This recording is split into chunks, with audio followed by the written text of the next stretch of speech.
it's South Australia, it's the Northern Flinders Ranges, it's Rawnsley Park Station, and we loved it. Here's why.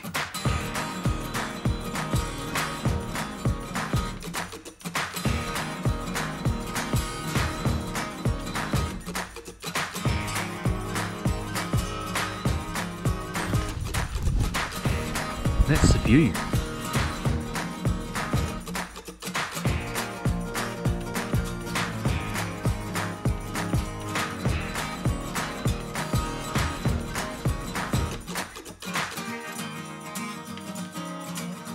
Great little campsite though.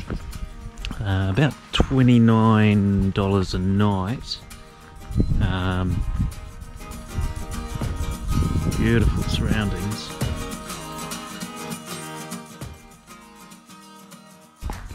But further on, sort of around the corner here, they've got camp showers and camp kitchen, laundry. Oh, we should be going for a hike up there tomorrow. Probably from there up to about there. We'll sort that out later. We're just going up there.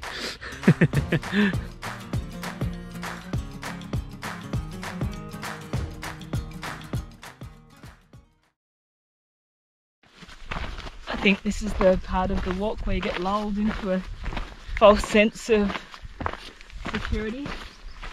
And you don't have to watch your feet for very long. Gently sloping downhill.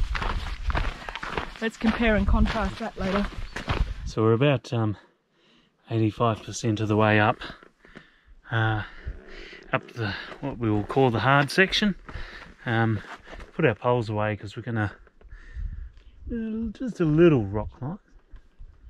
An actual rock climb? Not an actual rock climb. Definitely going to be over that first hurdle and rewarded this view.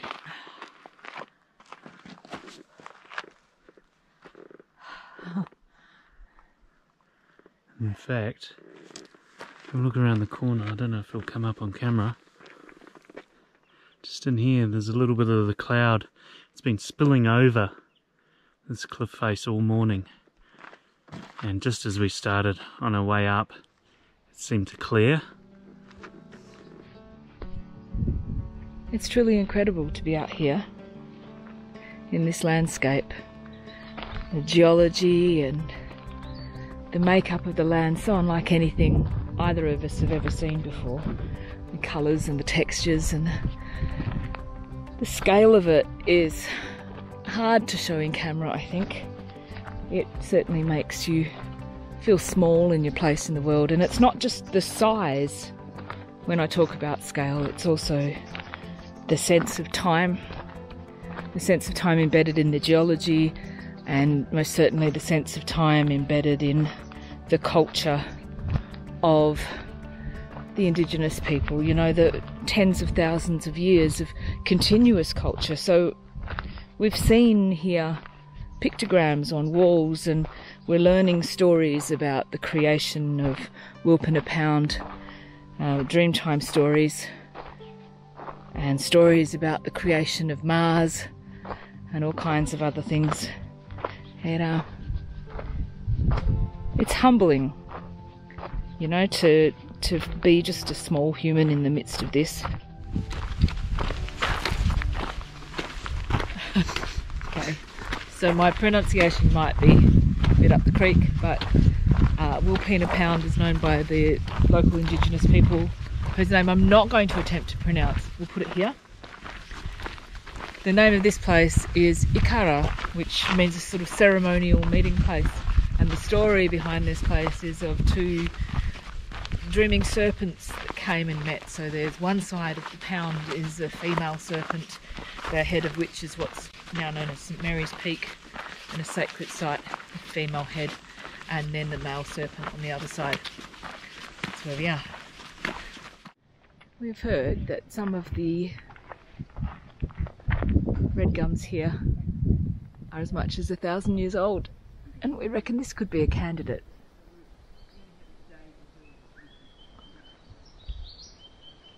1022. 1022. Yeah, what were you doing in 1022?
Okay, that is what's called ripple rock, and apparently it's from, okay, let's start that again, Kath will explain it better.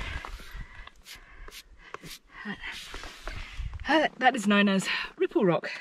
It quite literally is a solid form of tidal ripples from river or ocean. Howie's got another time-based theory for this one. There was one day when the tide came in and made these little waves, and the tide was going out, and then the tide never came back in again.